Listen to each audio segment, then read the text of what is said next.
हम ब्रिक्स सम्मेलन में प्रधानमंत्री नरेंद्र मोदी, उनकी बातें और विश्व स्तर पर क्या कुछ पूरे मुल्क, तमाम मुल्क कह रहे हैं, इन सब पर चर्चा लगातार कर रहे हैं। लेकिन पूरे विश्व की नजर आज कहां है? उस बायलैटरल पर, उस द्विपक्षीय बातचीत पर, जहां पर प्रधानमंत्री नरेंद्र मोदी और शी जिनपिंग चीन के राष्ट्रपति आमने सामने होंगे। चर्चा होगी रूस के कजान में। प्रधानमंत्री नरेंद्र मोदी और शी जिनपिंग के बीच द्विपक्षीय बातचीत होनी है। मोदी और जिनपिंग उससे पहले एक साथ चलते दिखे हैं। ब्रिक्स फैमिली फोटो से पहले पुतिन भारतीय प्रधानमंत्री मोदी और चीन के राष्ट्रपति शी जिनपिंग के साथ दिखाई दिए। ये देखिए, जिसे पावर वॉक कहा जा सकता है अगर हम ब्रिक्स की बात करें तो। रूस के राष्ट्रपति पुतिन बीच में, चीन के राष्ट्रपति शी जिनपिंग दूसरी तरफ, प्रधानमंत्री नरेंद्र मोदी एक ऐसे नेता के तौर पर जहां पर इसको कह सकते हैं जनरल मैस्टॉन द पावर वॉक, क्योंकि उसके बाद पीएम की पोजीशनिंग ब्रिक्स के नजरिए से हम देखें तो ये तिकड़ी जो है, क्योंकि मैं चीन की तरफ से जो वहां के मीडिया कवरेज कर रही है वो इस पूरी बातचीत को, बायलैटरल को, भारत और चीन के बीच में रशिया के चश्मे से, रशिया के लेंस से देख रहे हैं कि रूस ये करा रहा है। रूस चाहता है कि इन तीनों मुल्कों का एक बड़ा दमदार यहां पर पावर सेंटर बने, जो चीन को, जो अमेरिका को, यूएस को आंखें दिखा सके। देखिए, जो आप ये बता रही है अंजना, चीन की मीडिया ये दर्शा रही है कि ये रूस चाहता है, ये तो बहुत अच्छा स्टेटमेंट है। साफ जाहिर है कि चाइना की तो शायद मंशा है ही नहीं इसको रिजॉल्व करने की। ये प्रेशर टैक्टिक्स में रूस के उसमें आ रहे हैं, जिससे हमें उनके कैंप में लिया जाए, जिसमें रूस, चाइना शामिल है, और एक एंटी वेस्टर्न अलायंस के तौर पे हमें देखा जाए। तो मेरे को लगता है यही वो है। लेकिन जहां तक रूस, ये चीन का सवाल है, ये जो भी बातचीत हो रही है हमारे बीच में, मेरे ख्याल उनको तो अभी पूरा अपने ध्यान से, अपने वर्क से देखना चाहिए। और हिंदुस्तान तो अपने वर्क से देख ही रहा है। हमारा नेशनल इंटरेस्ट, जो आपने भी बोला और गौरव ने भी बोला, नेशनल इंटरेस्ट को देखते हुए हम कर रहे हैं। लेकिन चीन क्या नेशनल इंटरेस्ट के लिहाज से कर रहा है या रूस के लिहाज से कर रहा है, वो थोड़ा समझ में बात नहीं आती है। क्योंकि ऐसी बड़ी मीटिंग में ये बोलना कि ये सारा रूस करवा रहा है, वो तो गलत है। हाँ, वो रूस करवा रहा है, ये वहां पर मीडिया पर और इंटरनेट पर जो चर्चा है वो मैं आपको बता रही हूँ। क्योंकि वो ये कह रहे हैं कि रूस पीस मेकर प्ले कर रहा है।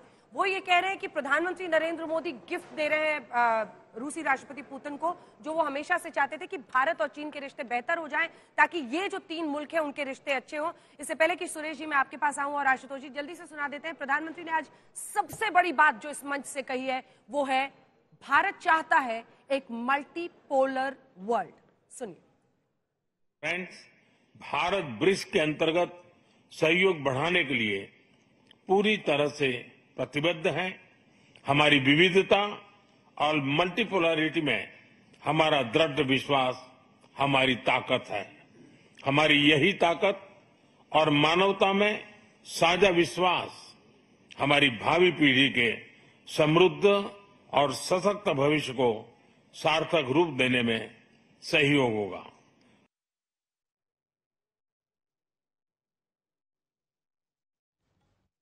मल्टीपोलर वर्ल्ड की बात प्रधानमंत्री नरेंद्र मोदी ने की है और साफ शब्दों में उन्होंने पूरे विश्व को एक संदेश दिया है कि कोई भी मुल्क अगर ये सोचता है कि वो अपनी धौंस या अपना एक एजेंडा पूरे विश्व पर थोपे तो वो नहीं चलेगा। भारत अपने हित को देखते हुए जहां पर जिसके साथ जरूरत है वो मल्टी अलाइन होकर चलेगा और एक विश्व में अपनी पहचान, एक विश्व गुरु के तौर पर जो भारत आगे बढ़ रहा है उस रणनीति पर आगे बढ़ेगा। पैंगोंग से हमारी सहयोगी शिवानी शर्मा हमारे साथ जुड़ गई हैं।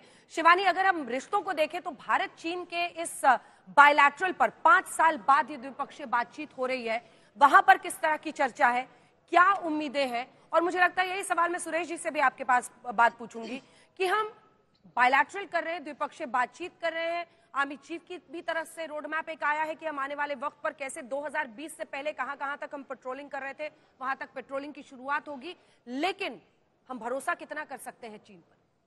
शिवानी। देखिए अंजना, मैं इस वक्त पैंगोंग त्सो पर हूं और ये वही इलाका है जहां पर शुरुआत हुई थी तनाव की। जो फिंगर्स वाले इलाके थे जहां पर पेट्रोलिंग को लेकर विवाद हुआ था और उसके बाद 2021 में डिसंगेजमेंट का पहला चरण देखा। तो अब 5 साल बाद जब प्रधानमंत्री नरेंद्र मोदी और प्रेसिडेंट शी जिनपिंग की मुलाकात हो रही है तो बहुत ही आशा है यहां पर, न सिर्फ सेना में बल्कि यहाँ के लोगों में। उनका ये कहना है कि वो देखते हैं एक उम्मीद भरी निगाह से इस पूरी मुलाकात को। और ये जो पूरा इलाका है लाइन ऑफ एक्चुअल कंट्रोल का, यहाँ पर खास तौर पर जो 2 बिंदु हैं, जो फ्रिक्शन पॉइंट्स हैं, चाहे वो डेमट्रॉक का इलाका हो, डेप्सैंग प्लेन्स हो, जहां पर काफी ज्यादा एस्केलेशन दिखाई देता है, वहां पर पेट्रोलिंग शुरू होगी, ग्रेजिंग शुरू होगी। यानी जो भारत के ग्रेजर्स थे जिनको चीन आमतौर पर रोक देता था, अपने याक्स को वहां पर चराने नहीं देता था, तो उन जगहों पर भी ग्रेजिंग की शुरुआत होगी। और एक बहुत बड़ी उपलब्धि है अंजना भारत के लिए, डिप्लोमेटिक फ्रंट पर, मिलिट्री फ्रंट पर, क्योंकि आपको याद होगा कि ये वो इलाके थे जहां पर चीन घुसपैठ की कोशिश भी करता था और मसल फ्लेक्सिंग के लिए भी जाना जाता था। लेकिन भारत ने बार बार तमाम तौर की बातचीत के बाद ये उपलब्धि है भारत की कि उसने ये जीत हासिल की है कि परसुएड किया चीन को कि वो मान जाए और ये अग्रीमेंट हो सका है जिसमें एक बार फिर पेट्रोलिंग रिज्यूम हो जाएगी, जो 2020 की स्थिति थी यथास्थिति होगी। लेकिन भारत के जो सेना प्रमुख हैं जनरल उपेंद्र द्विवेदी, उनका ये कहना है कि हम पहले देखेंगे कि चीन पर कितना भरोसा किया जा सकता है, हमारी तैयारी पूरी है जमीन पर, लेकिन जो विवाद वाली जगहें हैं वहां पर, जो बफर जोन्स हैं, वहां पर पेट्रोलिंग की शुरुआत एक बार फिर से हो सकेगी, जिसकी वजह से तनाव कम होने की उम्मीद जरूर है। अंजना। बिल्कुल सुरेश जी, आप इसको किस नजरिए से देखते हैं? और जिस तस्वीर को हम बार बार दिखा रहे हैं, रूस, भारत और चीन, RIC, ये ट्रॉयका है। हालांकि इसकी बैठकें बहुत लंबे वक्त से नहीं हो रही हैं, लेकिन जब रूस के फॉरेन मिनिस्टर सर्गेई लावरोव से एक प्रेस कॉन्फ्रेंस में इस पर सवाल किया गया तो उन्होंने कहा था कि ये एक इंडिपेंडेंट मैकेनिज्म है जिसको हम आगे चालू रखने में विश्वास रखते हैं। तो उसमें भी ताकतें काफी झोंकी जा रही हैं कि RIC ट्रॉयका जो है उसको भी ताकतवर बनाया जाए। आप इसको किस नजरिए से देखते हैं और कितना भरोसा हम चीन पर कर सकते हैं? देखिए, कल जब विक्रम मिस्त्री साहब जो हमारे फॉरेन सेक्रेटरी हैं, उनकी प्रेस कॉन्फ्रेंस हो रही थी, वहां पर किसी संवाददाता ने, उसका नाम याद नहीं आ रहा है, यही सवाल पूछा था कि ब्रिक्स के दौरान क्या RIC, ये एक बड़ा कॉमन सा ग्रुप का नाम बनाया गया था, रशिया, इंडिया, चाइना, उनकी कोई बैठक होगी या उनका कोई संवाद होगा? तो विक्रम मिस्त्री साहब ने कहा था इसकी होने की कोई उम्मीद नहीं है।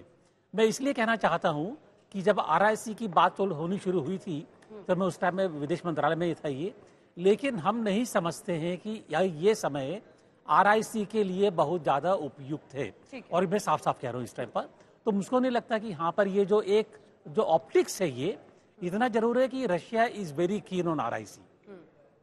रशिया समझता है कि अगर चाइना को लीवरेज करना है तो इंडिया का सहयोग चाहिए और इसीलिए वो RIC की बात करते हैं। लेकिन देखिए क्या होता है, हम उसमें इतना कीन नहीं है। दूसरी चीज ये है, आपने अभी चाइना की बात करी, चाइना इंडिया की, सबसे बड़ी चीज ये है कि प्रधानमंत्री ने मैसेज दिया है कि हम एक मल्टीलैटरल वर्ल्ड में विश्वास करते हैं।